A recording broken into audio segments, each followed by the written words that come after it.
Hi అండి, welcome to tech with able one YouTube channel. మీరు ఇంతవరకు మన ఛానల్ని సబ్స్క్రైబ్ చేసుకోకపోతే వెంటనే సబ్స్క్రైబ్ అయితే చేసుకోండి.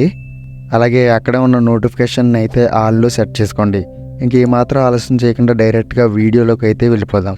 చాలామంది స్టూడెంట్స్ చాలా రోజులుగా ఎదురు చూస్తున్న Adikavi Nannaya university degree instant examinations అంటే 5th సెమిస్టర్ అలాగే 6th సెమిస్టర్కి బ్యాక్లాగ్స్ ఉన్న వాళ్ళకి అగైన్ కండక్ట్ చేసే ఎగ్జామ్స్ అనమాట.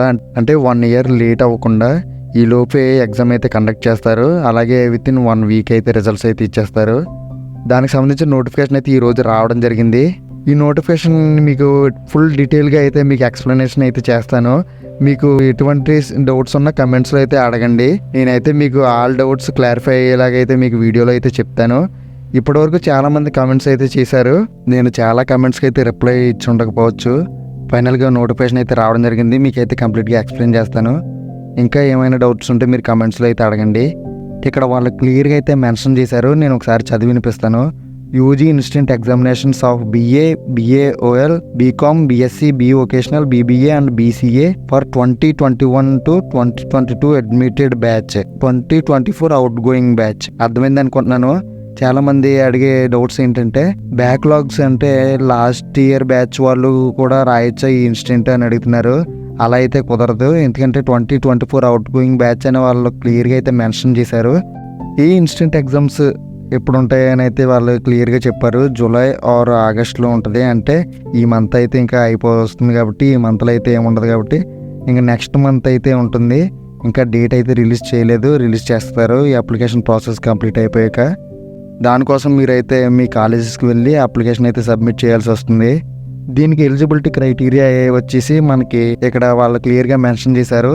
ఎవరైనా 2 సబ్జెక్ట్స్లో అయితే అంటే 2 సబ్జెక్ట్ పేపర్స్లో అయితే ఫెయిల్ అయిపోయి ఉంటే లేదా ఒకటైనా సరే ఆ 2 or 1 సబ్జెక్ట్ పేపర్ ఏవైతే ఉన్నాయో అవి ఎలా అంటే either 2 in 5th semester or either 2 in 6th semester. అంటే ఇది పేపర్ థియరీ అనే కాదు, ప్రాజెక్ట్ వర్క్ కూడా. అంటే 6th సెమిస్టర్కి చాలామందికి ప్రాజెక్ట్ ఇచ్చారు కదా, అవైనా సరే 2 5th సెమిస్టర్లో అయినా ఉండొచ్చు, లేదా 2 6th సెమిస్టర్లో అయినా ఉండొచ్చు, లేదా ఒకటి 5th అలాగే ఇంకొకటి 6th అయినా సరే అలౌ చేస్తారు. అదే సింగిల్ సబ్జెక్ట్ ఉన్నా సరే అలౌ చేస్తారు.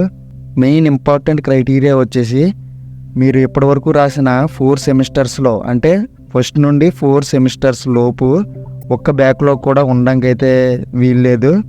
ఇక్కడ వచ్చి డౌట్స్ ఏంటంటే 4th సెమిస్టర్ బ్యాక్లాగ్స్ జూనియర్స్తో కలిసి రాసాం, ఇంకా రిజల్ట్స్ అయితే రాలేదు, వాళ్ళు ఎలిజిబుల్ అవుతారని అయితే అడుగుతారు చాలామంది. ఇప్పుడు ప్రజెంట్ రిజల్ట్స్ రావాల్సిన ఏమున్నాయంటే 2nd సెమిస్టర్ అలాగే 4th సెమిస్టర్ అయితే ఇంకా రిజల్ట్స్ అయితే రాలేదు. ఇప్పుడు 2nd సెమిస్టర్ అయితే రీసెంట్గానే ఎగ్జామ్స్ అయినాయి కాబట్టి దాని రిజల్ట్స్ కోసం అయితే వెయిట్ చేయగలదు. ఈ లోపు అయితే అప్లికేషన్ టైం అయితే క్లోజ్ అయిపోతుంది. ఏమైనా చిన్న హోప్ ఉందంటే అది 4th సెమిస్టర్ రిజల్ట్సే.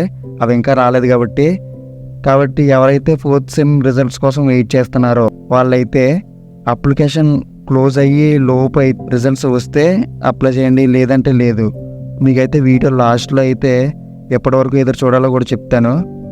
ఇంకా నెక్స్ట్ ఫీజు డీటెయిల్స్కి వచ్చినట్లయితే BA ఆర్ BCom వాళ్ళు సింగిల్ పేపర్ ఉన్నట్లయితే పర్ పేపర్ 1500 అయితే పే చేయాల్సి వస్తుంది.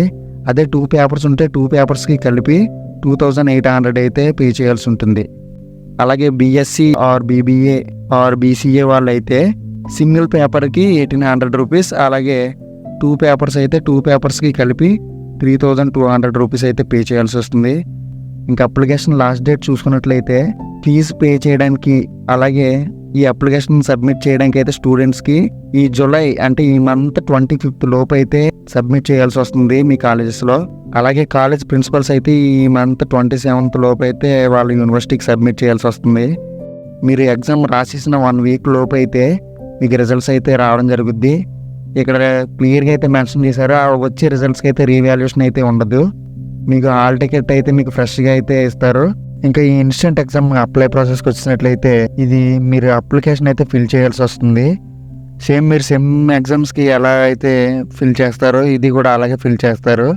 మీరు ఈ అప్లికేషన్ అయితే మీరు కాలేజీకి వెళ్ళినా ఇస్తారు, లేదంటే మీకు డిస్క్రిప్షన్లో లింక్ ఇస్తాను అప్లికేషన్ది. మీరైతే అది ప్రింట్ తీయించుకుని మీరైతే అప్లికేషన్ ఫిల్ చేసేసి కాలేజీకి వెళ్ళి మీరు ఫీజుతో పాటు సబ్మిట్ చేసేస్తే సరిపోతుంది. వన్స్ మీకు టైం టేబుల్ రిలీజ్ చేశాక మీకు హాల్ టికెట్స్ అయితే కాలేజెస్కి వెళ్తే ప్రొవైడ్ చేస్తారు. ఎవరైతే ఫోర్త్ సెమ్ రిజల్ట్స్ కోసం వెయిట్ చేస్తున్నారో వాళ్ళు అప్లికేషన్ డేట్ క్లోజ్ అవ్వకముందే చూసుకోవాల్సి ఉంటుంది. కాబట్టి మనకి అప్లికేషన్ డేట్ అయితే 25th క్లోజ్ అవుతుంది. కాబట్టి మీరు మ్యాక్సిమం 24th వరకు అయితే వెయిట్ చేయండి. నాకు తెలిసి మ్యాక్సిమం ఈ 24th లోపు అయితే ఈ ఫోర్త్ సెమ్ రిజల్ట్స్ అయితే రావడం జరుగుద్ది. ఎందుకంటే ఎగ్జామ్స్ అయ్యి చాలా రోజులైంది కాబట్టి. ఇంకా కామెంట్స్లో కొంచెం మంది అడిగిన డౌట్స్ ఏంటంటే ఈ ఎగ్జామ్స్ యొక్క పేపర్ లాస్ట్ టైం ఇచ్చిన పేపర్ ఇస్తారా మళ్ళీ అని అడుగుతున్నారు. అలాగే ఏముండదు, కొత్త పేపర్ అయితే ఇస్తారు. అలాగే ఎగ్జామ్స్ చూసి అయితే రాయించే సీన్ ఉండదు. మీరైతే చదువుకుని రాయాల్సి ఉంటుంది. చదువుకునేది ఫస్ట్ చదువుకోవడానికి మిమ్మల్ని కాలేజీకి పంపిస్తున్నారు. అలాగే మనీ ఎక్కువ కట్టించుకుంటున్నారు కాబట్టి వాళ్ళే పాస్ చేసేస్తారు ఏం రాసిస్తున్నా అన్నదైతే మీ భ్రమ బుద్ధి. కాబట్టి మీరైతే చదువుకుని వాళ్ళండి, బాగా రాయండి. All the best.